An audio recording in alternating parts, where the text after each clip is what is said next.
Fulan ingin bertanya, pernah seorang sahabat saya melihat postingannya di FB tidak pakai jilbab, selalu dia buka tutup jilbabnya. Saya tanyakan kemana jilbabnya, dia bilang yang penting hatinya baik. Bagaimana nih menurut Pak Ustadz? Saya khawatir nanti anak dia nggak pakai celana. Ini kan emaknya nih. Pepatah kita mengatakan kalau anak kencing berdiri, maka cucunya kencing maraton. Ini sekarang emaknya nih nggak pakai jilbab, nanti anaknya nggak pakai celana. Pas ditanya anaknya, kok nggak pakai celana? Yang penting hatinya baik.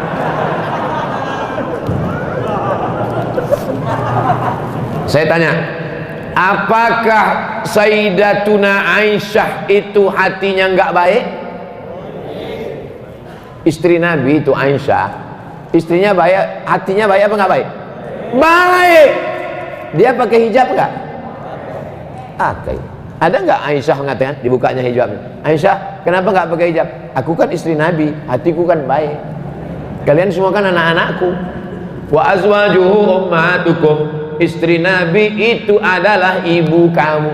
Aisyah itu ibu kita, tapi dia tetap pakai hijab. Kenapa? Allah yang nyuruh. Ya ayyuhan nabi, wahai Nabi Muhammad SAW, qul li azwajika, katakan kepada istrimu, wa banatika, katakan kepada anak perempuanmu, wa nisa'il mu'minin, katakan kepada perempuan yang beriman, yudnina alaihinna min jalabibihin, hendaklah mereka memanjangkan kerudung mereka. Dulu kerudungnya tutup kepala, tapi lehernya nggak kelihatan. Pakai lagi. Itu pakai cadar itu kan tradisi jahiliyah. Pakai cadar, pakai jilbab itu tradisi jahiliyah. Dulu turun ayat, khudhu zinatakum inda kulli masjid. Kalau kamu mau ke masjid, pakailah pakaian. Kalau kamu mau ke masjid, pakailah pakaian. Apa maknanya? Waktu itu orang jahiliyah tawafnya uryanun tolik, telanjang bulat. Orang jahiliyah dulu nggak pakai pakaian. Maka datang Islam mengajarkan pakaian. Maka setiap mau ke masjid disuruh, ya ayyuhalladzina amanu, ay orang beriman, kalau kamu mau pergi ke masjid, khudhu zinatakum inda kulli masjid, berpakaianlah. Itu ajaran Islam. Jadi jangan ikut-ikutan status orang, itu yang dia sampaikan. Bacalah Al-Quran, ngaji sama para kiai, para ulama. Samakah pahala baca Quran melalui smartphone?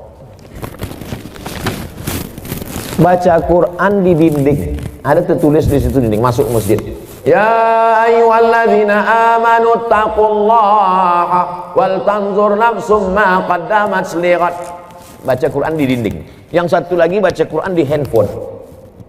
Kutiba alaikumul qitalu fil qatla, al hurru bil hurri wal abdu bil abdi wal unsa bil unsa. Yang satu lagi melihat mushaf Al-Quran. Ya ayyuhalladzina amanu ista'inu bis sabri was salah. Melihat mushaf, melihat handphone, melihat dinding. Pahalanya bukan dilihat kau baca Quran dari mana, tapi yang dilihat adalah lafaz di mulut dan di hati. Mulut fasih, tahsin, tajwid, hati ikhlas. Walaupun kau baca di pelepah kurma. Ada Quran zaman sahabat Nabi, Quran macam kita dicetak sekarang? Mana ada? Pakai resleting pula lagi. Kenapa kau tak pernah baca Quran ini? Saya sebetulnya mau baca Pak Ustaz, terus resletingnya macet terus tiap hari. Oh, kasihlah minyak jelantah. Dulu Quran ditulis di pelepah korma, di tulang onta, di batu yang, batu apa namanya itu? Batu lepes, batu ceper macam piring, ditulis. Jadi Quran tidak dilihat di mana, mau di kertas. Kertas adanya bambu yang ditumbuk, bambu, tahu bambu? Buluh, ditumbuk halus jadi bubur, dijemur. itulah asal muasal kertas dari Cina. Lalu kemudian ada kertas satu lagi di Mesir, pohon bardi, tumbuhnya di tepi sungai Nil, disusun-susun melintang membujur, dipres pakai tanah liat, dijemur, namanya kertas papirus. Kertas paling tua dua, satu dari Mesir, Fir'aun, satu dari Cina. Lalu kemudian barulah belakangan datang kertas masuk ke kota Makkah. Jadi Quran ditulis di kertas, di batu lepes, di tulang onta, di pelepah korma. Yang dilihat bukan baca di mananya, tapi yang dilihat adalah pelafazan mulut dan keikhlasan hati. Ini Qurannya bukan main lagi, mahal minta ampun. 30 juta harga Quran, diletakkan di lemari tamu di depan. Setiap tamu yang datang menengok macam menengok kucing. Bukan Quran itu yang mahal. Quran mahal adalah Quran yang dibaca. Seorang ibu mengajarkan anak-anaknya sambil masak pagi, tak ditengoknya pun Quran itu sambil masak. Bismillahirrahmanirrahim. Wadduha wal laili idza saja ma wadda'aka rabbuka wa ma qala walal akhiratu khairul laka minal ula. Sambal belacan ditengoknya. Tapi Quran yang ibu ajarkan ke anak ibu itu, itulah yang dibawanya sholat. Usahakan ibu yang membacakan Al-Fatihah ke anak ibu, supaya apa? 17 kali sehari pahalanya mengalir ke ibu. Ibu yang membacakan Fatihah ke dia. Yang belum membacakan, balik dari sini nanti bacakan. Yang balik sekarang, nanti habis acara ini. Nak, baca Fatihah nak. Bismillahirrahmanirrahim. Itu hanya kurang halus sedikit. Bismillahirrahmanirrahim. Alhamdulillahi Rabbil Alamin. Rohnya kurang tebal sedikit, luruskan bacaannya. Kapan kelingking ibu masuk ke celah kakinya saat mengajarkan dia berwudu, masuk air ke celah kaki? Kapan ujung jari ibu masuk ke celah telinganya saat mengajarkan berwudu? Kapan mulut ibu mengajarkan? Kapan tapak tangan ibu memegang pundaknya, rata pundakmu nak? Jangan kepala kau macam menengok kuda jantan menengok kuda betina. Jangan kepala kau ini menunduk macam menengok rumput, rata nak. Kelak kita semua inilah yang akan dia kenang. Al-madrasatul ula. Ibu adalah sekolahnya yang pertama. Alhamdulillah ibu amalkan, pahalanya mengalir ke ibu, mengalir pula ke saya. Tapi pahala ibu tak berkurang. Ibu tetap dapat 100, saya 120. Karena saya tengok ibu macam-macam tak setuju. Apa hukumnya kurban atas nama kelompok lebih dari 40 orang? Apakah nilainya jatuh kepada sedekah atau kurban? Kurban yang paling level paling bawah ini namanya kurban kelas ekonomi. Level paling bawah betul. Satu rumah satu kambing. Itu level paling bawah. Satu rumah satu lakinya, bininya, anaknya, menantunya, atuknya, neneknya, cucunya kebetulan hidup serumah tuh. Dipotongnya lah satu kambing. Satu kambing untuk satu rumah. Itulah kurban level paling bawah. Level yang di atas 7 orang untuk satu lembu atau satu unta.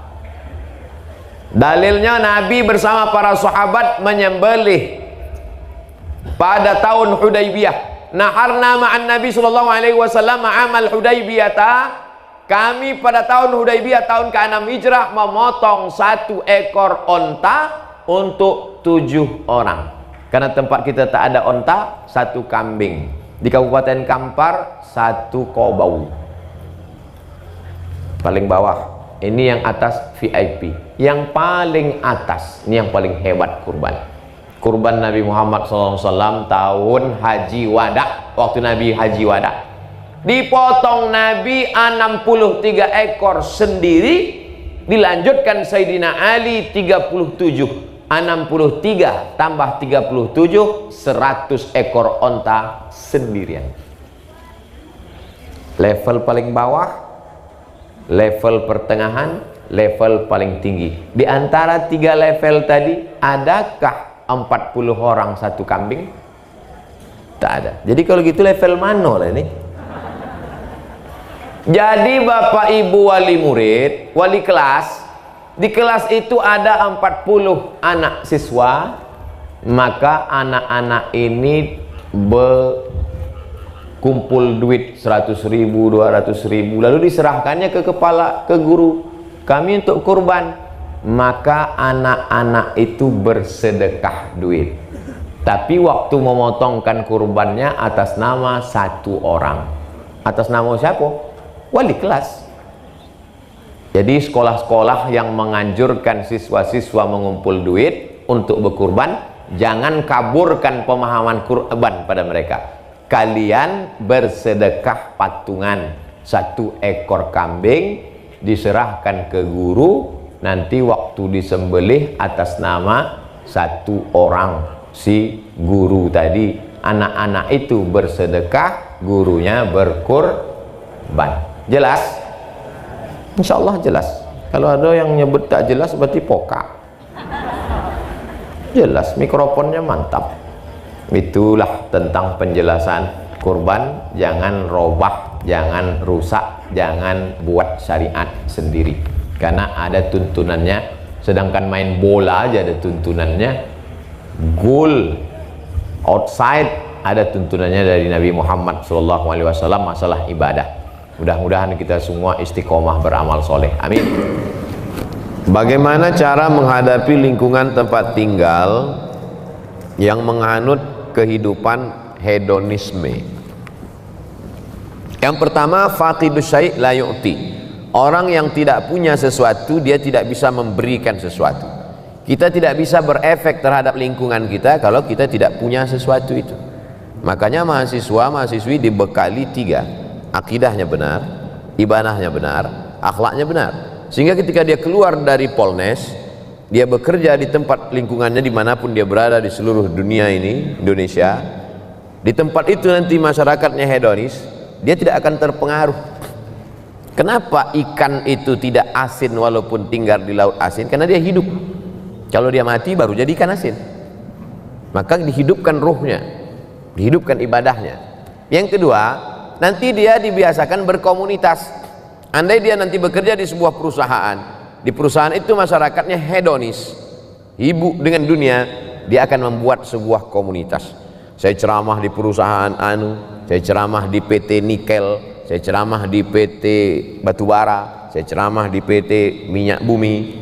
Ada saja sekelompok komunitas yang menghidupkan masjid, menghidupkan pengajian. Mereka inilah motor penggeraknya. Mudah-mudahan alumni-alumni Polnes ini menjadi penggerak dakwah di setiap daerah. Lalu kemudian, la tajtami'u ummati ala dhalalatin. Umatku ini tidak akan pernah menyatu dalam kesesatan. Begitu kata Nabi sallallahu alaihi wasallam. Wa may yartadda minkum an dinihi. Siapa di antara kamu yang meninggalkan agama ini, murtad dia, fasawfa ya'tillahu biqaumin, akan diganti Allah dengan sekelompok kaum. Yuhibbuhum, Allah mencintai mereka, wa yuhibbunah, dan mereka membalas cinta Allah. Mereka memperjuangkan agama Allah. La yakhafuna fillah laumata laim. Mereka tak pernah takut kepada caci maki, bully, buzzer, haters dan lain sebagainya. Saya pernah juga dihinggapi putus asa ketika melihat orang-orang yang diharapkan memperjuangkan agama malah bertumbangan. Saya sampaikan kepada salah seorang sahabat saya, dosen, profesor, Pak Prof, rasa-rasanya kita udah layak putus asa melihat umat hari ini. Kata dia, jangan. Mungkin batang kayu sudah lapuk, tapi pucuk-pucuknya yang masih hijau, kalau kita siram dia akan menjadi kayu-kayu yang baru. Dan pucuk hijau itu sekarang ada di Polnes, karena memang baju mereka hijau pucuk pisang. Inilah yang akan memperjuangkan, memperbaiki hedonis, tidak menjadi asketis, tapi menjadi orang-orang yang moderat, wasatiyah, insyaallah. Amin. Sebagai mahasiswa yang punya banyak sekali kegiatan kampus, bagaimana caranya tetap istiqomah kepada Allah? Ada kekeliruan cara berpikir. Dianggapnya kalau dia sibuk dengan kegiatan kampus, dia tidak beribadah. Karena yang dianggapnya ibadah itu adalah sholat duha, baca Quran, i'tikaf, ibadah. sedangkan sibuk di kampus tidak ibadah. Padahal sejak dia dari mulai berangkat dari kampungnya sampai ke Samarinda di Polnes sampai pulang itu adalah ibadah. Man kharaja fi talabil ilmi, siapa yang keluar rumah untuk menuntut ilmu, fa huwa fi sabilillah, dia sama seperti orang berjuang fi sabilillah hatta yarji'a, sampai pulang ke rumah. Tapi jangan gara-gara ini 14 semester. Kau kenapa lama kali selesai? Jihad fi sabilillah. Enggak. Tapi itu kalau belajar ke Al-Azhar, Ustaz, fisabilillah. Enggak. Semua ilmu ini datangnya dari Allah Subhanahu wa taala. Hanya saja ada yang fardu ain, ada fardu kifayah. Ilmu agama fardu ain, wajib setiap individu. Karena kalau tidak benar akidahnya, tidak benar fikihnya, tidak benar ibadahnya. Adapun ilmu ini fardu kifayah. Siapa yang memperbaiki jembatan, memperbaiki bangunan, memperbaiki yang bersifat teknik ini kalau tidak orang-orang politeknik? Kalau diserahkan itu kepada Abdul Somad, idza usidal amru ila ghairi ahlihi fantaziris sa'ah. Kalau diserahkan orang pada bukan ahlinya, tunggulah kehancuran. Tetap aktif di kampus, tapi jangan sampai melanggar aturan-aturan negara, melanggar aturan-aturan agama, maka itu bernilai jihad fisabilillah. Baca Qur'annya tetap, sholatnya jangan sampai tinggal. Bedakan antara ibadah dengan amal soleh. Sholat ibadah, baca Quran ibadah, zikir ibadah. Tapi engkau di kampus menuntut ilmu, kau bekerja nanti, maka itu adalah amal soleh. Menghadap Allah melalui dua. Faman kana yarju liqa'a rabbih, siapa yang berharap berjumpa dengan Allah, falyamal amalan salihah, hendaklah dia beramal saleh. Wala yusyrik bi ibadati rabbih ahada, jangan persekutukan Allah dalam ibadahnya. Ibadahnya benar, amal solehnya benar, maka total 24 jam tidurnya amal soleh. Bismika Allahumma ahya wa amut, sampai bangun makannya amal soleh. Allahumma barik lana fima razaqtana wa qina azabannar. Di kampusnya amal soleh. Kalau dalam WC, toilet najis, tempat setan aja bisa bernilai amal soleh. Bismika Allahumma inni a'udzubika minal khubuthi wal khaba'ith, keluar dengan kaki kanan, ghufranaka, bernilai amal soleh. Yang penting ikuti tuntunan sunnah Nabi Muhammad sallallahu alaihi wasallam. Yang terakhir, bagaimana cara mengetahui paham-paham yang tersesat dari Islam agar saya termasuk orang yang baik dan tidak tersesat? Dalam skala negara ada namanya mufti Mesir Syekh Ali Jum'ah dulu, mufti Malaysia Profesor Dr. Zulkifli dulu, sekarang sudah berganti, sekarang jadi Menteri Agama. Di Indonesia tidak ada mufti, tapi ada Komisi Fatwa Majelis Ulama Indonesia. Maka Majelis Ulama Indonesia mengeluarkan 10 kriteria aliran sesat. Tulis di Google 10 kriteria aliran sesat, enter, screenshot, like and share. Kalau kena pasal-pasal itu berarti sesat. Untuk skala negara. Untuk skala kampus, kemana saya bertanya? Fas'alu ahla dzikri in kuntum la ta'lamun. Tanya orang yang tahu. Dosen agama Islam Ustadz Abdurrahman, Ustadz Abdurrahman, dua saja. Kalau tak Abdurrahman, Abdul Somad, dan Abdul yang lain. Jangan pernah mikir sendiri, baca sendiri, renungkan sendiri, nyasar sendiri, karena kita ini lemah. Saya dalam bidang teknik tidak menguasai, maka kemana saya bertanya? Ke Polnes, orang politeknik. Mereka yang paling mengerti tentang itu. Bidang medis, kedokteran, ya tanyalah orang kedokteran. Jangan kita sendiri ambil jarum suntik, kita suntikkan. Ini obat manjur dari Jerman, satunya 5 juta. Insya Allah anak ibu sehat. Seminggu tidak sembuh. Komplain dia ke dokter. Kata dokter, ini obat impor dari Jerman harga 5 juta, kenapa anak saya nggak sembuh? Ibu buat gimana? Saya masukkan ke dalam bubur, saya suapkan ke anak saya. Salah, Bu. Saya kemarin kan saya bilang masukkan ke dubur.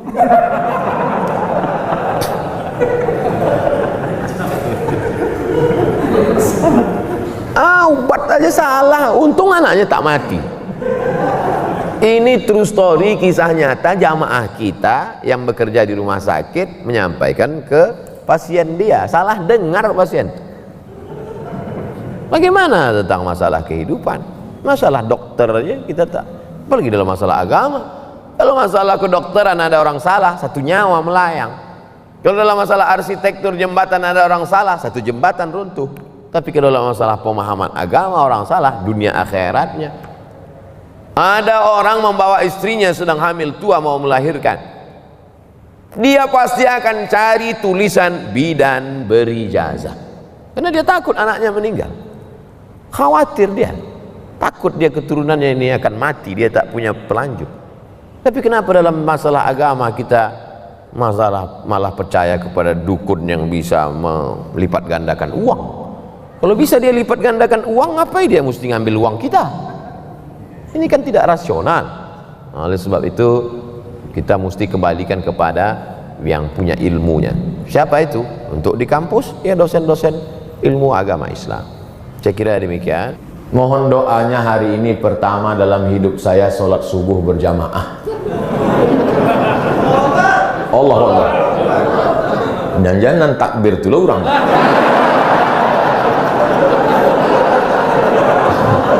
Saya sekeluarga betul-betul hijrah dan dapat menghafalkan ayat-ayat sholat. Allahu Akbar. Mudah-mudahan semakin banyak saudara, tetangga, kawan awak nan hijrah, dan Masjid Mujahidin Iko menjadi titik awal hijrahnya. Sebab Iko dibangun atas dasar keikhlasan. Dari keikhlasan hati orang nan membangun itu, menyebarlah keikhlasan itu ke dalam hati jamaah, dan orang nan sudah sembahyang di siko istiqomahnya sampai hari kiamat.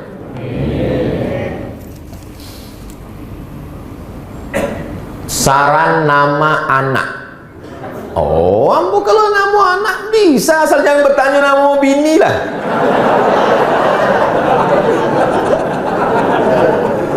Nama anak nan padusi Nuwaira. Nuwaira artinya secercah cahaya, atau Fina Hanina. Hanina artinya kerinduan. Fina antara kami, suami istri, tiba-tiba datang anak yang dirindukan selama ini. Fina Hanina. Masya Allah, so sweet guys. Kalau laki-laki, udah antara kami berdua lah. Laki-laki banyak bisa. Mohon doa Ustaz, istri saya mau melahirkan, banyak-banyak ibu yang mau melahirkan sholat sunat. Kalau tak bisa tagak, duduk. Sebab dengan banyak bergerak itu mempermudah kelahiran, kata dokter SPOG, spesialis obgyn. Spesialis obgyn itu spesialis kandungan, bukan spesialis hantu. Spesialis obgyn, jin kok hantu. Obgyn, SPOG. Maka banyak sholat sunat, dan banyak-banyak baca Quran, banyak-banyak bersalawat sambil masak nasi pagi.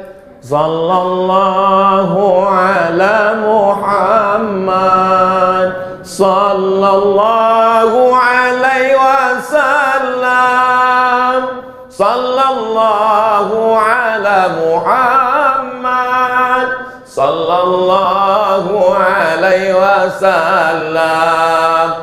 Kalau berselawat, hati amaknya tenang. Kalau hati amaknya tenang, anaknya ikut. Maka ibu-ibu itu disuruh tenang ya bu, jangan stres. Kalau ibu stres, anaknya galau, lakinya sakau. Banyak selawat. Bagaimana menurut Buya nama anak saya Aminah Nuwairah? Masya Allah, itu nan Ambo Sabik, itu nan ditulis. Nuwairah Ambo Sabik tadi kan? Ampaknya Ambo lah dakik jadi wali kok. Wali murid. Nama anaknya Aminah. Aminah artinya perempuan yang amanah. Dari Aminah itulah lahir laki-laki Al-Amin Muhammad sallallahu alaihi wasallam. Nuwairah secercah cahaya. Ramadan lahir bulan puasa. Ulah boleh menunggu puasa bak menyetingnya.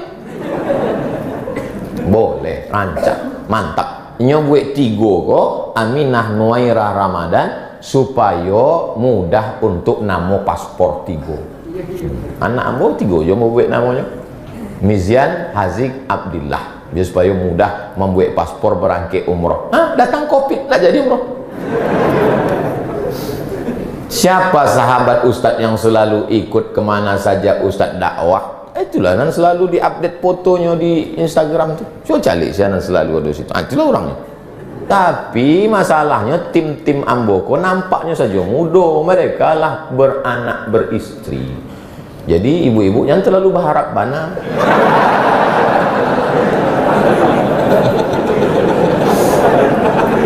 Ustaz, apa ube istiqomah? 3. Nampak tamu berjamaah. Sebab serigala hanya menerkam kambing yang memisahkan diri dari jamaah. Jamaah Majelis Mujahidin, jamaah FPI, jamaah Bikers Subuhan, jamaah mantan petato. Sebab mereka berjamaah biasanya karena ada kesamaan. Sama-sama suka motor, jamaah. Sama-sama suka sepeda ontel. Tidak akan mau sepeda ontel kau menyatu dengan jamaah motor. Yang ikut hingar-bingar, makin gadang suara makin hebat. Nanti kau silent sih. Tiba-tiba masuk ke parit. Nanti kau ada kesamaan. Jadi komunitas-komunitas Iko mesti dijaga. Kalau kami di Pekanbaru, komunitas Iko ambo ajak pengajian setiap malam Sabtu kedua setiap bulan. Seluruh komunitas datang. Nanti Ustadz Somad buat pengajian iktikaf jam 2 sampai jam 3 malam pengajian. Jam 3 sampai jam ampe tahajud dan witir. Jam ampe sampai jam 5 zikir muhasabah, menangis mengenang dosa awak. Baru sudah itu kajian subuh setiap Sabtu kedua tiap awal bulan. Komunitas-komunitas hadir. Lalu kemudian komunitas Iko diajak mengumpul bareh dari orang-orang yang mampu disalurkan kepada fakir miskin. Nah, jadi komunitas-komunitas. Ini komunitas mana? Kami komunitas bikers, gagah-gagah. Sanggup berapa ton bawa beras bulan ini? Oh, nantilah Ustaz. Jadi mereka ini relawan-relawan. Kalau cuma pengajian pulang, habis pengajian pulang, anak-anak muda ini kan bergejolak. Nggak ada tantangannya, nggak bangkit adrenalin kami katanya. Oh, ini anak-anak muda ini mesti awak kelola. Kalau ndak awak kelola, dikelola oleh geng-geng yang lain. Saseknya. Nauzubillah. Maka anak muda ini mesti awak kelola. Kenapa dari tadi Ustadz menyebut anak muda? Yang tua ndak usah dikelola nih. Sebab ini memang lah dake-dake.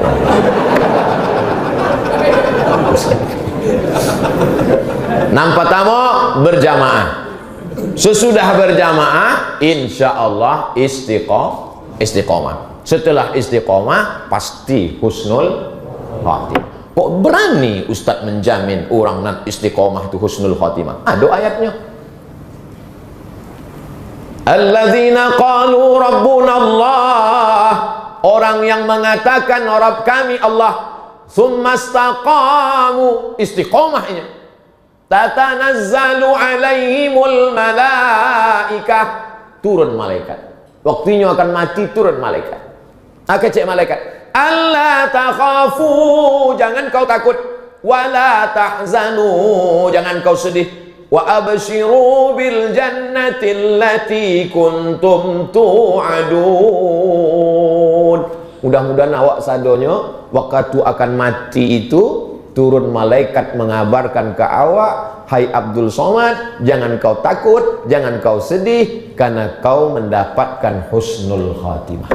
Amin. Kami tidak minta banyak anak-anakku sekalian. Walaupun amak melahirkan kalian meregang nyawa, bersimbah darah, walaupun apa tidak bersalin pakaian demi sekolah kalian, nanti mintanya tidak banyak. Nanti mintanya cuma kalian bisikkan kata lingonya sebelah kanan, la ilaha illallah. Tidak ada gunanya kalian kayo hebat, tapi waktunya akan sakaratul maut, ditelepon kalian sedang di luar kota, rapat, sibuk. Apa pembalasan awak untuk baik budi baik inyo? Cuma waktu inyo mati, hantarkanlah kata lingo kanannya, la ilaha illallah. Dulu waktu awak lahir, inyo nama bisikkan kata lingo awak, azan. Asyhadu an la ilaha illallah. Masuk kau tahu, masuk ke hati aku.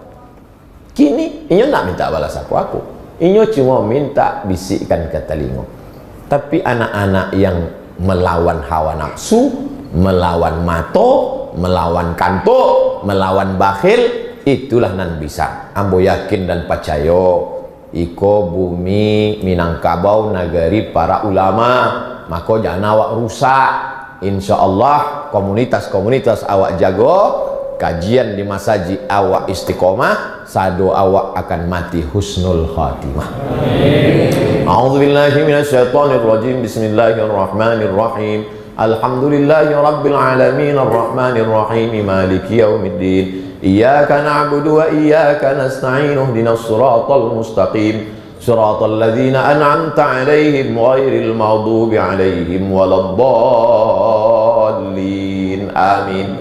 La tada' lana fi maqamina hadza wa fi sa'atina hadhihi dzamban illa ghafartah. Keluar kami dari majlis ini, bersihkanlah kami dari dosa-dosa ya Allah.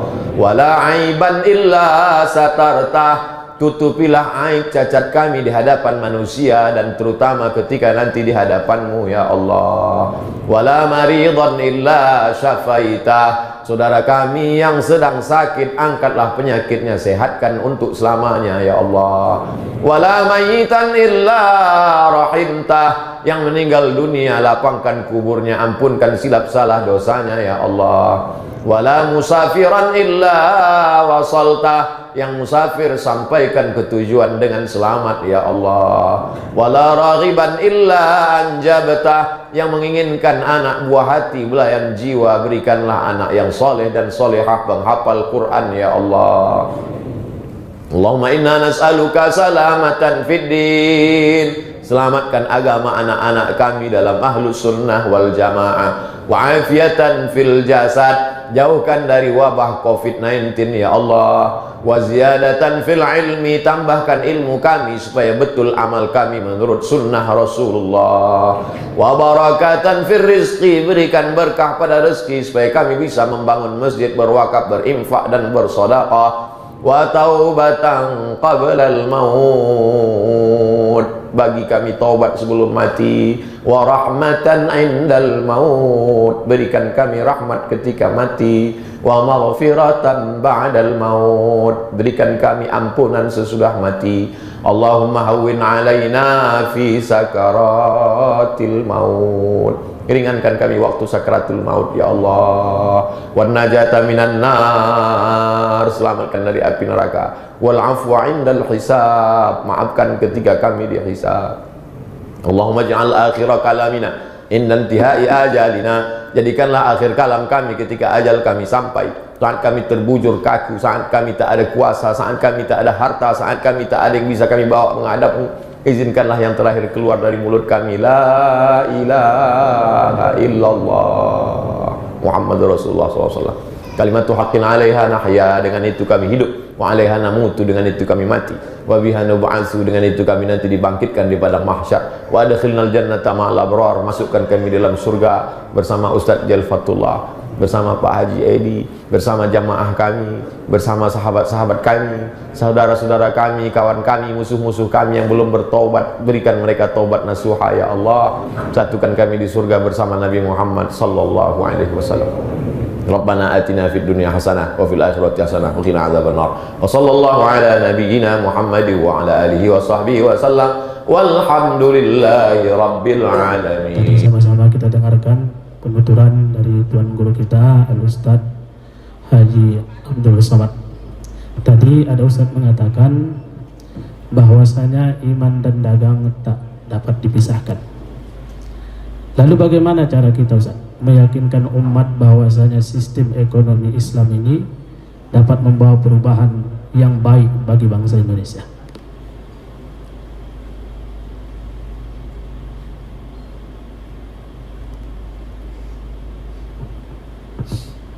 Bank punya uang 100 juta. Ada pengusaha muslim punya uang 100 juta. Duitnya sama-sama 100. Yang minjam juga sama-sama usahanya ayam, ternak ayam. Sama-sama yang bank ini pun nanti juga ditetapkan kau mesti bayar bunga sekian. Yang si muslim tadi meminjamkan duit 100 juga, dia juga mengatakan nanti kita akan bagi hasil, dikemas dengan bahasa mudharabah. Di mana letak bedanya? Pinjam duit 100, balikkan 120.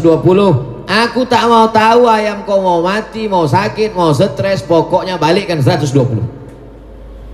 Tapi si saudara kita yang menerapkan sistem mudharabah, setelah dipinjamkannya duit 100, maka sejak keluar duit 100 sore tadi, malam ini pun dia bangun tahajud berdoa kepada Allah, ya Allah tolonglah usaha ayam si anu tadi jangan sampai mati, karena kalau mati duit tak balik. Maka sejak malam itu dia menjadi lebih khusyuk sholat, dia menjadi lebih khusyuk berdoa, dan dia lebih selalu teringat dengan saudaranya tadi dengan menanyakan kalau jumpa, apa kabar, sehatnya kau kan? Kenapa selalu ditanyanya? Karena kalau sampai sakit duit tak balik. Jadi apa beda konvensional dengan Islam itu? Bedanya adalah akhlak. Ada akhlak. Sedang ini tak mau tahu dia. Aku tak mau tahu kau mau sakit, kau mau di mana, kau yang penting duitku balik. Lalu kemudian datanglah tokoh ayam dari Jakarta ke Medan. Begitu si bapak, si pengusaha muslim tadi mendengar ada tokoh ayam dari Jakarta, maka dipanggilnya lah tokoh ayam tadi, dibuatnya lah seminar ternak ayam. Kenapa? Supaya dibangkit usaha ini, karena kalau untungnya besar, nanti mudharabah bagi hasilnya juga bisa menjadi besar. Jadi bedanya itu di mana? Bedanya di akhlak. Akhlak itulah yang sebenarnya akhlak. Sekarang akhlak selalu dipahami berbakti pada orang tua, akhlak kepada guru. Akhlak yang lebih universal adalah akhlak dalam bisnis. Ada kejujuran, ada integritas, ada kepercayaan, ada trust. Jadi kalau ini kita bangkitkan, maka insya Allah umat percaya. Saya ceramah di Malaysia, Kuala Lumpur, diundang oleh Bank Rakyat Tower. Nanti kalau pergi Kuala Lumpur tengok Tower, Bank Rakyat Tower. Dalam hati saya sampai hatilah panitia ini mengundang saya ke bank konvensional, Bank Rakyat. Sampai di dalam jumpa sama petinggi-petingginya, Ustaz Abdul Somad, ini adalah bank konvensional, kata dia. Dalam hati saya aku dah tahu, karena tak ada tulisan Islam di situ, tak ada syariahnya. Tapi bank rakyat ini sudah berubah menjadi 100% murni Islamic Bank, bank Islam. Dan nasabahnya ada Cina, ada India, ada berbagai macam agama. Kenapa mereka mau berinteraksi dengan Islamic Bank? Karena memang prinsipnya di mana ada gula, di situ ada semua. Jadi umat Islam mesti menjadi bintang iklan terhadap Islam.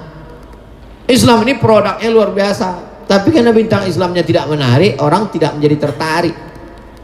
Andai ada produk air susu kambing Etawa, Anda minum maka Anda akan gemuk, bintang iklannya Abdul Somad, percaya tak orang? Nah, orang percaya. Nah, jadi bagaimana Islam bercerita tentang ekonomi Islam, tapi kemudian membangkitkan. Makanya kalau mau, buatlah satu kampung percontohan. Saya sudah sampaikan ke Basnas, kalau mau lihat real nyata, buat satu kampung mu'alaf. Cari pulau, buat situ kampung mu'alaf. Buat ternak ayam, ternak sapi, ternak itik, buat kolam ikan, karamba, buat di situ pendidikan sekolah gratis. Buat hadirkan jutawan-jutawan entrepreneur, pakar kambing, pakar ayam, pakar itik, pakar puyuh, hadirkan semua. Lalu Ustaz apa? Aku bidang endorse-nya, aku nanti mengajaknya, mengiklankannya. Karena saya sudah tanya-tanya, yang berat itu dua. Yang pertama adalah biaya iklan, yang kedua adalah political will, support politik dari atas. Support politik kalianlah yang mendatangi orang-orang politik. Saya jangan dekat ke orang politik. Yang kedua adalah endorse itu, maka isi Instagram saya itu isinya endorse saja. Coba tengok, bukalah Instagram. Yang belum, kalian follow lah ya. Coba kita buka Instagram Abdul Somad Official Instagram. Abdul Somad Official Instagram. Apa isinya? Endorse saja isinya. Ceramah ini endorse.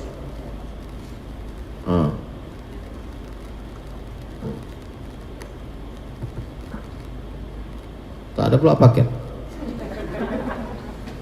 Ayo gabung menjadi driver Raja Sayur. Jangan lupa download aplikasi Raja Sayur. Buka handphone, Play Store, aplikasi Raja Sayur, download. Produk halal menjadi nomor 1 di aplikasi Raja Sayur demi meningkatkan ekonomi umat. Berkah selalu. Terima kasih. Assalamualaikum warahmatullahi wabarakatuh. Ustadz, kami punya program nih, aplikasi ini ekonomi keumatan. Banyak saudara-saudara kita. Saya tanya, setelah saya yakin, percaya, mari kita buat videonya. Nanti kalian share, nanti gue bantu share. Sampai sekarang tak ada orang ini cerita berapa saya dapat untuk royalti, tak ada. Karena memang udah janji saya itu, setiap yang sifatnya keumatan. Maka kalau datang jamaah bawa kerupuk, bawa keripik, senyum, dia udah tahu saya itu, minta endorse lah itu. Bawa gula merah, bawa kain batik, macam-macam. Wallahu a'lam. Alhamdulillah, luar biasa. Baik Bapak Ibu, kita masuk sesi tanya. Dalam hal ini kita ambil 6 orang, 3 dari kaum ibu, 3 dari kaum bapak. Kami mulai dari sebelah kanan saya. Silahkan tunjuk tangan, sebutkan namanya. Assalamualaikum warahmatullahi wabarakatuh. Waalaikumsalam warahmatullahi wabarakatuh. Pak Ustadz, Bu, tolong sebutkan namanya dulu. oh ya, saya Nani Saragi. Saya tinggal di Amsterdam. Saya lagi berlibur di sini untuk 3 minggu. Alhamdulillah, terjadi lockdown di Amsterdam, di Belanda. Saya bisa memperpanjang liburan saya kurang lebih 10 hari. Saya lahir di Pematang Siantar, anak seorang tentara.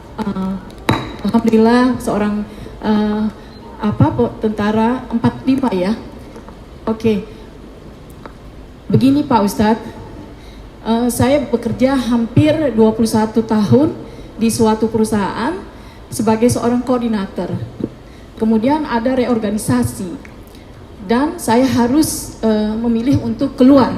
Sebenarnya saya bisa masuk tetapi dengan posisi lain, dengan tugas-tugas yang lebih berat, sedangkan sebenarnya itu sama, hanya saya merasa perusahaan itu ingin mengeluarkan kita-kita yang sudah kerja lama. Oke. Saya sekarang berpikir saya ingin pindah ke Indonesia kembali, tetapi keadaan di Indonesia ini saya kurang nyaman. Karena ya, anyway, saya punya 2 hal. Kalau saya pindah ke Indonesia, saya ingin membantu bisnis keluarga. Insya Allah ilmu yang saya dapat selama saya di Eropa, di Belanda ya khususnya, saya bisa insya Allah sumbangkan kepada keluarga dan kepada di sekeliling saya. Tetapi sekali lagi saya duduk poin aja Bu ya. Ya, oke. Anyway, saya pikir saya ingin berusaha di Belanda juga, di Amsterdam. Saya tinggal dari Amsterdam.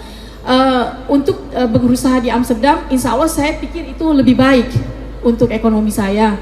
Tetapi untuk agama anak saya itu lebih baik tinggal di Indonesia. Anak saya 8 tahun.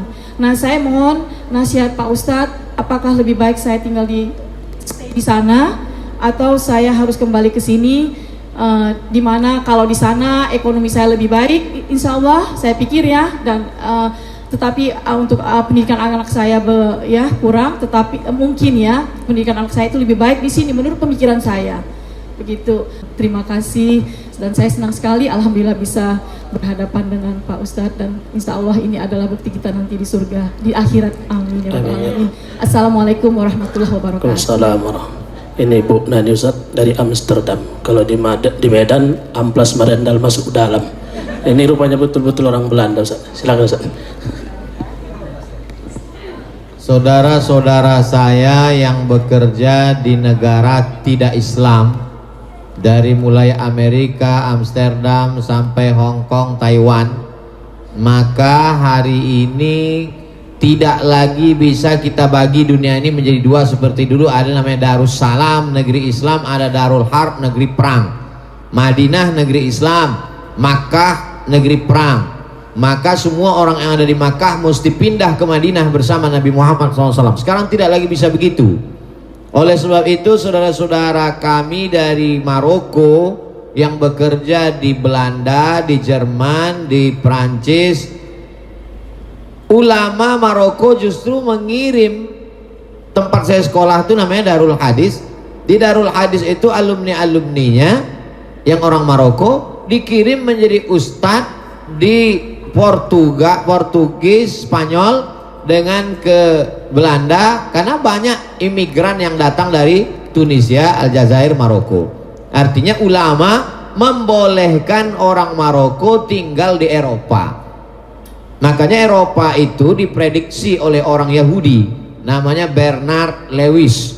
Bernard Lewis orang Yahudi mengatakan setelah dia teliti, Eropa itu nanti akan menjadi Islam. Kenapa analisanya begitu? Jerman diisi oleh imigran dari Turki, karena orang Turki paling banyak di Jerman. Inggris akan diisi imigran dari 3 negara, India, Pakistan, Bangladesh. Terbukti prediksi itu, wali kota Inggris Islam India. Lalu kemudian Prancis diisi oleh imigran dari 3 negara, Aljazair, Tunisia, Maroko, sampai hari ini. Jadi ini untuk menghilangkan kegelisahan saudara-saudari yang bekerja di Eropa, di Amerika. Boleh hukumnya bekerja di negeri tidak Islam dalam kurung syarat dan ketentuan berlaku. Tetap bisa menjalankan syariat Islam, tidak membuka aurat dan lain-lain sebagainya terkait dengan ajaran Islam. Tapi hukum bekerja. Apa dalilnya? Ali bin Abi Thalib mengambil upah menimba air di rumah orang Yahudi di Madinah. Dilaporkan ke Nabi. Kata Nabi, tak apa-apa, karena sekedar yang dipakai itu jasanya, jasa menimba air, tak ada terkait dengan akidah. Wala anabidu ma'abattum wala antum ma'abiduna ma'abud lakum dinukum waliyadin. Jadi ibu bekerja, jaga syariat Islam, maka ibu mendapat gaji, gajinya halal. Adapun keraguan tentang pendidikan anak, juga zaman sekarang tidak ada halangan lagi, karena anak bisa dikirim sekolah tahfiz Quran. Di Kudus ada program tamat SD hafal 30 juz. Tamat SD umur 13. Atau masuk ke Ponorogo, di dekat Gontor ada pesantren Muqaddasah, SMP, SMA, tamat hafal Quran. Jadi tak ada halangan. Ibu bisa kunjungi dengan ekonomi baik, bisa setahun datang 2 kali. Maka sesungguhnya ibu berpisah dengan anak, sekolah dia di pondok pesantren, ibu tetap di Belanda. Dua-duanya dapat, ekonomi dapat, dan yang paling penting adalah pendidikan anak. Saya dulu terlintas di pikiran saya, 2 orang anak emak saya, dua-duanya laki-laki. Sampailah hati emaknya mengirim saya ke Mesir, sampai 12 jam naik pesawat baru sampai. Sekarang saya baru paham, rupanya dialah yang sayang dengan anaknya. Adapun emak kawan saya yang tak dikasihnya dia pergi, bukan begitu cara sayang pada anak. Biarkan dia terbang sejauh memandang, maka sesungguhnya itu mendidik dia untuk menjadi anak-anak yang mandiri. Anak ibu kirimkan masuk dia tahfiz, SD tahfiz, SMP tahfiz, SMA tahfiz.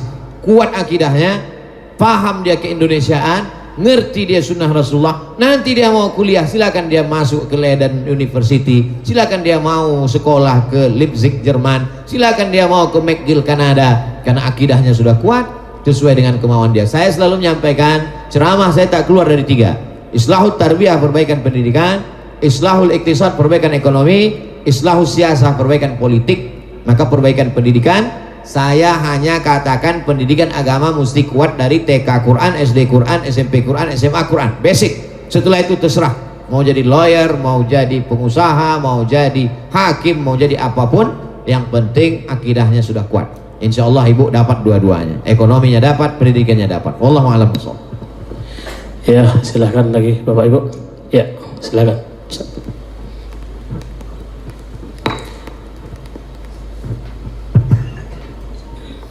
Bismillahirrahmanirrahim. Assalamualaikum warahmatullahi wabarakatuh. Alhamdulillah, salatu wassalamu ala Rasulillah wa ala alihi wa sahbihi wa mawalah. amma ba'd. Yang sama kita hormati, yang kita muliakan guru kita Al-Ustaz Haji Abdul Somad, kemudian moderator dan para hadirin yang dimuliakan Allah. Sedikit Ustaz, Tolong sebutkan namanya Pak. Ya. apa Ustaz? Nama saya Bukhari Al-Hafiz. Berkaitan dengan tema peran strategi pengusaha muslim dalam pembangunan ekonomi Islam di Indonesia. Kita tahu hari ini dalam barisan umat Islam namanya ekonomi itu agak carut marut Ustaz. Sehingga ketika Presiden Perancis pun bilang bahwa Islam itu adalah agama yang krisis, termasuk krisis ekonomi. Walaupun kadang ada semangat atau ghairah yang kita lihat dari umat Islam. Contoh kemarin semangat 212, hadir 212 mat. Cuman tengah jalan mundur. Dalam kesempatan ini kami minta tolong pemaparan dari Ustaz. Apa sebenarnya penyebab mundurnya ekonomi umat yang sudah mulai jalan dan bagaimana solusinya?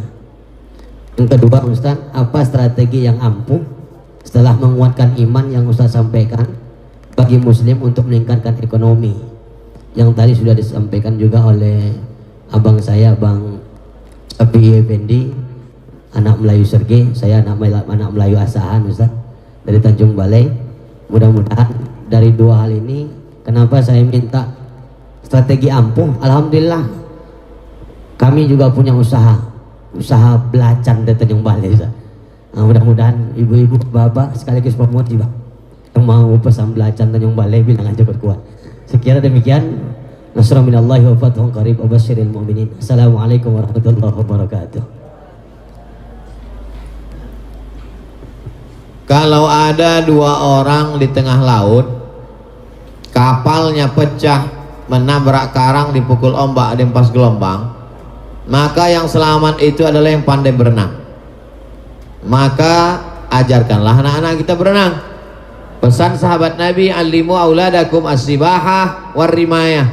Ajarkan anakmu as-sibahah berenang, war-rimayah memanah. Sebetulnya itu makna dipahami, makna hakiki dan makna majazi kiasan. Memang betul-betul merenang dan memanah. Tapi yang dimaksud berenang adalah siap di air dan memanah siap di darat. Karena kalau di darat kita memang memanah naik kuda, dan di air kita berenang. Artinya poin yang pertama bahwa siap memanah, siap merenang itu kalau di bidang ekonomi, ya betul-betul paham ilmu ekonomi. Kalau dia manajemen, memang betul-betul paham tentang manajemen. Supaya apa? Ilmunya ada. Makanya dalam Islam itu diajarkan yarfa'illahu alladzina amanu minkum walladzina utul ilma, ilmunya. Dan semua itu ada ilmunya. Tidak bisa dipelajari, tidak bisa tanpa dipelajari. Semua ada ilmunya. Ada ilmu agama, ada ilmu politik, ada ilmu ekonomi, ada ilmu budaya, ada ilmu sosial. Nah, maka tidak hanya sekedar semangat yang berapi-api tanpa didasari oleh ilmu. Ilmu tidak dibatasi oleh ruang kelas. Kalau kata orang Minangkabau, alam takambang menjadi guru. Alam terkembang ini menjadi guru. Maka semangat luar biasa tanpa dibarengi pengetahuan yang sejalan berbanding lurus dengan itu, maka semangat itu turun, ilmunya hilang. Maka ilmunya, nah, saya tidak kaitkan hanya dalam kasus 212, termasuk apapun nanti ke depan, maka ilmu. Yang kedua, memang hari ini kalau tampil terlalu awal, nanti dia menjadi prematur, cepat dipukul. Nah, jadi banyak juga usahawan-usahawan, bisnismen, kawan-kawan, sahabat-sahabat Ustaz Somad. Sekarang kita sudah punya odol, sekarang kita punya sabun, sekarang kita punya sampo. Gimana nih, saya endorse? Jangan dulu Ustaz. Ini kita gerilya dulu. Karena ini kalau langsung besar langsung dipukul dari atas. Nah, ada banyak. Jadi kita lewat pengajian dulu, lewat komunitas kita dulu, kita besar karena takut dipukul di atas. Nah ini, jadi berstrategi itu penting sekarang, karena kalau tidak nanti menjadi prematur, menjadi hancur, layu sebelum berkembang. Nah jadi pertama ilmunya, yang kedua berstrategi, bukan berarti tak ada. Lalu kemudian yang ketiga adalah kajian-kajian ini, cobalah kajian-kajian yang kajian yang bermanfaat untuk keumatan.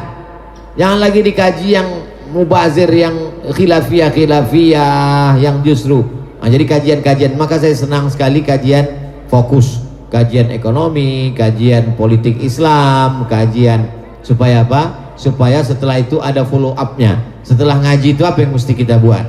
Setelah pengajian itu kita bisa buat apa? Karena kalau tidak dia akan berputar-putar di situ saja, mubazir.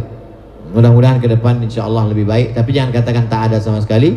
Insya Allah gerakan ini ada, tumbuh, dan Allah meridhoinya insya Allah. Amin. Wallahu a'lam.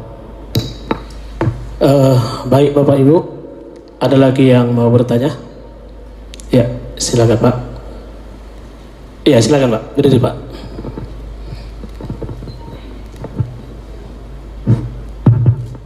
Bismillahirrahmanirrahim. Assalamualaikum warahmatullahi wabarakatuh. Waalaikumsalam. Perkenalkan, nama saya Syahlan Juhri Nasution. Saya selaku wira swasta, kemudian juga arsitek. Alhamdulillah malam ini dapat bertemu dengan tuan guru kami yang sangat kami muliakan, Profesor Dr. Abdul Somad LCMA. Suatu keberkahan kami dapat bertemu di acara pada malam hari ini. Ustadz, menarik apa yang disampaikan malam hari ini adalah terkait dengan rencana kebangkitan ekonomi keumatan. Bagaimana peran dari para pengusaha dalam membangun harkat dan martabat umat ini. Cuma mungkin di sini saya menyampaikan sesuatu hal yang mungkin perlu kita pikirkan bersama. Dalam rencana kebangkitan umat ini, kira-kira apa solusinya kita ini agar dapat saling bersatu dan bersinergi. Karena untuk rencana kebangkitan umat ini sebenarnya kita yang perlu sekali dibutuhkan bagi kebangkitan ekonomi Islam ini adalah semacam satu master plan kebangkitan ekonomi umat. Ini bagaimana kira-kira solusinya? Karena tanpa strategi ini, tanpa master plan ini, kita akan saling bekerja atau berjuang itu bahkan tidak tertutup kemungkinan saling melemahkan mungkin.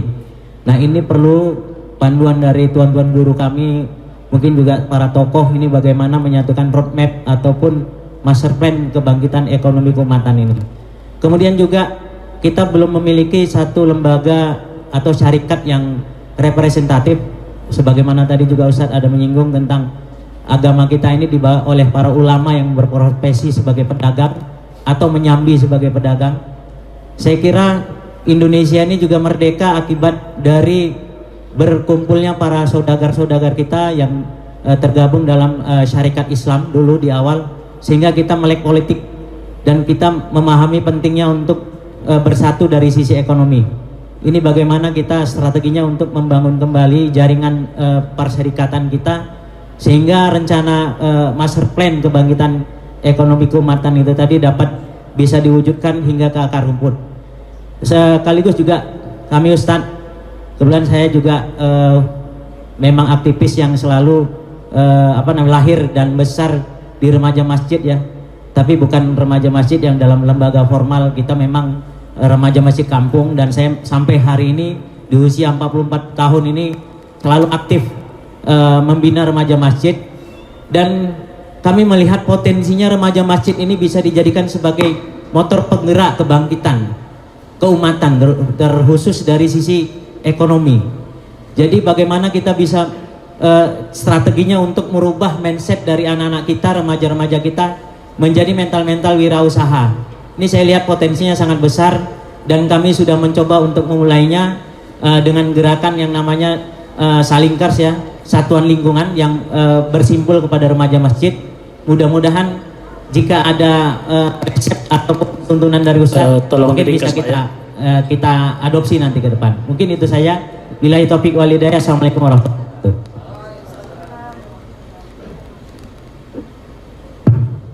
Al-arwah junudun mujannadah.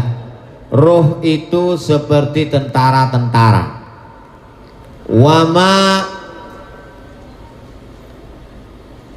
al-arwah, ruh saya, ruh bapak, ruh ibu, ruh kita semua ini seperti tentara-tentara. Kalau dia menemukan kesesuaiannya, iktalafa, dia akan menyatu. Wa ma tanakara, tapi kalau dia merasa tidak cocok, tidak sejalan, maka dia pasti ikhtalafa, dia pasti menjauh. Seperti besi berani. Besi berani kalau tepat dia connect, dia menyatu. Tapi kalau dia tidak, dia akan menjauh. Jadi filosofi itu saya rasakan ketika saya berkeliling ini. Dengan latar belakang pendidikan yang berbeda, dengan suku yang berbeda, tidak ada kesamaan kami sedikit pun, tapi dalam beberapa hal bisa bersama. Sekolahnya sama, sukunya sama, tapi berbeda, dia akan menjauh. Nah, jadi prinsip ini sunatullah. Jadi pada beberapa momen, beberapa hal saya ketemu dengan si Fulan bin Fulan di Jakarta, di Surabaya saya ketemu, di Makassar saya ketemu. Lama saya renung, kita sekolah beda, latar belakang beda, suku beda. Kenapa sih ide? Nabi sudah katakan, ruh kita ini seperti tentara-tentara, kalau sesuai dia akan sejalan, dan kalau tidak sesuai dia akan bersimpang jalan. Tapi tidak serta-merta lalu kita tidak punya strategi, lalu semuanya udahlah serahkan aja lah, nanti kalau memang sesuai kita sejalan. Ini enggak, kita tidak bisa jalan sendiri masing-masing, mesti ada kerjasama. Maka sesungguhnya apa yang saya lakukan selama ini, setiap daerah ini saya bagi dalam 3 kali. 2021 saya ke Medan 3 kali, Sumatera Utara 3 kali, bulan Januari, bulan Mei, bulan Juni, Juli, Agustus, September, Oktober. Nah, jadi saya balik dari mulai Aceh sampai ke timur Indonesia, Wakatobi, Sulawesi. Nah, itu berarti saya tetap datang 3 kali. Kedatangan saya itu mesti menyentuh 3 aspek. Pertama, akar rumput, saya ketemu dengan masyarakat di tanah lapang, kalau seperti dulu waktu tidak ada COVID. Yang kedua, saya ketemu dengan tokoh-tokohnya, tokoh ormas, tokoh masyarakat, alim ulama, cerdik pandai, ketemu dengan pawang-pawangnya, karena menyatukan buaya ini sulit, yang lebih sulit lagi menyatukan pawang-pawangnya. Yang ketiga adalah ketemu komunitas-komunitas, komunitas Ikatan Dokter Indonesia, komunitas lawyer, pengacara-pengacara, komunitas pengusaha-pengusaha. Nah, itu. Jadi 3 itu mesti tersentuh, akar rumput, alim ulama, cerdik pantai, tokoh masyarakat, dan komunitas-komunitas. Kita bicara target secara umum saja dulu. Bagaimana jangan ada orang miskin lapar tak makan, bagaimana ada anak berprestasi jangan sampai tak sekolah. Nah, jadi program-program itu semuanya saya posting secara pribadi di Instagram, tapi kemudian di yayasan khusus ada, dicari YTWU, Yayasan Tabung Wakaf Umat. Program bagi beras ke nomor rekening ini. Program santunan anak berprestasi tapi yatim duafa ke nomor rekening ini. Program rehab rumah ke nomor rekening ini. Program wakaf Quran ke nomor rekening ini. Anda bisa kirimkan langsung atau datang waktu pengajian atau dijemput oleh relawan kami. Semua secara tertulis sudah saya share. Bisa tinggal copy paste program-program itu. Nanti ketika kita jalankan, kita bisa bersinergi bersama-sama, otomatis ketemu. Saya sudah praktekkan di beberapa tempat, otomatis ketemu. Kita akan ketemu kalau channelnya sama. Tapi kalau beda channel, setengah mati tak akan ketemu. Termasuklah pertemuan kita malam ini insya Allah karena di channel yang sama insya Allah. Amin. Ya Rabbal Alamin. Wallahu a'lam. Baik Bapak Ibu, nampaknya waktu juga lah yang memisahkan kita pada malam hari ini. Bapak Ibu hadirin jamaah yang saya muliakan dan dimuliakan oleh Allah Subhanahu wa taala. Tadi sama-sama kita telah mendengarkan tausiah yang disampaikan oleh Ustadz guru kita Haji Abdul Somad LCMA. Kemudian ada sesi tanya jawab. Mudah-mudahan kesemuanya ini membawa keilmuan bagi kita semuanya, kemudian membawa keberkahan bagi kita yang hadir pada hari ini. Kalau dulang, dulanglah Tuhan, injak-injak batang jemari. Kalau pulanglah Ibu dan Tuhan, ingat-ingat kaji kita hari ini. Mari Bapak Ibu, sebelum kita beranjak dari tempat ini untuk mengambil keberkahan acara ini, kita mintakan kepada Tuan Guru kita Profesor Haji Abdul Somad LCMA untuk memimpin doa. Kepada Tuan Guru kami persilakan dengan hormat. Sebelum saya berdoa, saya mau kita pulang simpulnya. Ikuti aja update di Instagram dan di FB dengan Yayasan Tamu Wakaf. Kopilah program. Kopi, lakukan, ketemu kita insya Allah. Ketemu dalam program, ketemu dalam tujuan. Setiap hari Jumat, Sabtu kedua saya di Pekanbaru. Saya keliling, tapi Jumat Sabtu saya khususkan. Saya mau kasih tahu supaya kita membuat hal yang sama, supaya kita bisa bersama, sama pikiran kita, sama tujuan kita. Jumat Sabtu, Jumat itu saya khutbah. Habis khutbah itu membagi program sosial ke panti, ke fakir miskin, ke duafa langsung. Lalu kemudian malamnya jam 3 sampai jam 4, jam 2 sampai jam 3 ngaji, pengajian. Malam lebih khusyuk. Jam 3 sampai jam 4 tahajud witir. Jam 4 sampai jam 5 zikir muhasabah. Jam 5 sholat subuh, kajian subuh sampai waktu isyraq. Habis itu sholat sunat isyraq. Habis itu tanya jawab. Habis itu sarapan. Jadi antum bisa copy paste itu. Program-program itu copy paste. Ada kalanya menangkap ikan besar, jala besar, jaring besar. Nanti setelah terjaring baru diklasifikasikan. Ini ikan teri, ini ikan bawal, ini ikan tongkol, ini ikan hiu, ini ikan paus. Penanganan ikan ini begini, ini begini. Jamaah ini dibagi 3. Ada yang satu pasukan inti di tengah, pengurus. Baru ring yang kedua relawan-relawan. Komunitas-komunitas, komunitas emak-emak, komunitas bapak-bapak, komunitas bikers, komunitas anak muda. Komunitas ini dibimbing. Ada ketuanya, ada sekretarisnya, ada bendaharanya, ada penanggung jawabnya, ada koordinatornya. Baru kemudian yang ring 3 jamaah secara umum. Jadi dakwah ini tidak hanya lepas-lepas saja lagi. Mesti ada pengikat, ada simpul-simpulnya. Jadi pertemuan kita tidak hanya sekedar pertemuan, tapi ada yang bisa kita ambil, kita bawa program-program sesuai dengan bidang kita masing-masing. Al-hazihin niyah al-fatihah. A'udzubillahi minasyaitonir rajim. Bismillahirrahmanirrahim. Alhamdulillahirabbil alamin arrahmanir rahim maliki yaumiddin.